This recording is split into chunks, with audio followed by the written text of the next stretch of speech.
வெளி மாநிலத்தவருக்கு வாக்காளர் அட்டை வழங்கக்கூடாது, எஸ்ஐஆரை செயல்படுத்தக்கூடாது என்பதை வலியுறுத்தி 16ஆம் தேதி திருச்சியில் ஆர்ப்பாட்டம் நடைபெற உள்ளது. தஞ்சையில் தமிழ் தேசிய பேரியக்க தலைவர் மணியரசன் செய்தியாளர்களுக்கு அளித்த பேட்டியில், சிறப்பு தீவிர வாக்காளர் திருத்தம் என்ற திட்டத்தை தமிழகத்தில் தேர்தல் ஆணையம் செயல்படுத்துவதை கண்டித்தும், எஸ்ஐஆர் மூலம் தகுதி உள்ள தமிழக வாக்காளர்கள் பல லட்சம் பேர் நீக்க வாய்ப்புள்ளது என்றும்,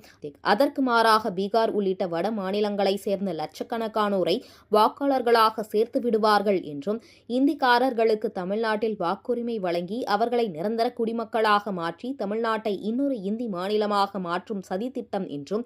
வெளி மாநிலத்தவருக்கு வாக்காளர் அட்டை வழங்கக்கூடாது என்றும், தமிழர்களை வாக்காளர் பட்டியலில் இருந்து நீக்காதே என்ற கோரிக்கை முழக்கங்களை முன்வைத்து தமிழ் தேசிய பேரியக்கம் சார்பில் வருகிற 16ஆம் தேதி சென்னை மற்றும் திருச்சியில் கண்டன ஆர்ப்பாட்டம் நடைபெறும் என தெரிவித்தார்.